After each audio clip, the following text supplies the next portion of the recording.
ఒక అడవిలో సింహం, చిరుతపులి ఉండేవి. సింహం బలమైనదే కాని కొన్ని ఆరోగ్య కారణాల వలన వేగంగా పరుగెత్తలేకపోయేది. దాంతో వేటాడడం కష్టమయ్యేది. చిరుతపులి బలంగా ఉండేది. అయినా అది సింహాన్ని చూసి భయపడేది, సింహంతో స్నేహం చేసేది. ఎందుకంటే సింహం మృగరాజు కదా. సింహంతో స్నేహంగా ఉంటే ఆపదలు రావని చిరుతపులి ఆలోచన. ఒకసారి చాలా రోజులపాటు వాటికి ఆహారం దొరకలేదు. రెండూ ఆకలితో నకనకలాడుతున్నాయి. ఒకరోజు అవి అడవిలో ఆకులు అలములు మేస్తున్న జింకపిల్లను చూశాయి. నేను జింకపిల్లను జాగ్రత్తగా ఒడిసి పట్టేస్తాను. మీరు దూరంగా ఉండి అది పారిపోకుండా చూడండి అని సింహంతో చెప్పింది చిరుత. సింహం అలాగేనని దూరంగానే ఉండిపోయింది. చిరుత జింకపిల్లను బలంగా ఒడిసి పట్టుకుని చంపేసింది. జింకపిల్ల మరీ చిన్నది, ఒక్కరికి మాత్రమే సరిపోయేటట్లు ఉంది.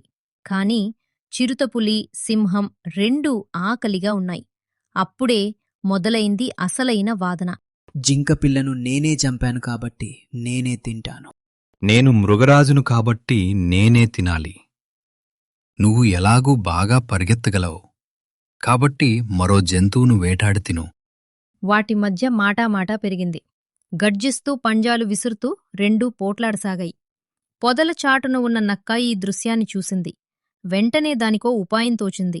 అక్కడే దాక్కుని అవకాశం కోసం ఎదురుచూడసాగింది. సింహం, చిరుత పోట్లాడి పోట్లాడి అలసిపోయి కదలలేక అక్కడే కూర్చున్నాయి. నక్క అదే మంచి అదను అనుకుని పొదచాటునుంచి వచ్చి జింకపిల్లను లాక్కొనిపోయింది. సింహం, చిరుత చూస్తూ కూడా లేవలేకపోయాయి. ఆ తరువాత ఎప్పటికో ఓపిక తెచ్చుకుని లేచి, అనవసరంగా పోట్లాడుకుని జింకను పోగొట్టుకున్నాం. మనం కలిసి ఉండకపోతే భవిష్యత్లో ఇలాగే జరుగుతుంది. కొంత నష్టం జరిగినా మనం కలిసే ఉండాలి. కలహించుకుంటుంటే ఇలాగే నష్టపోతాం.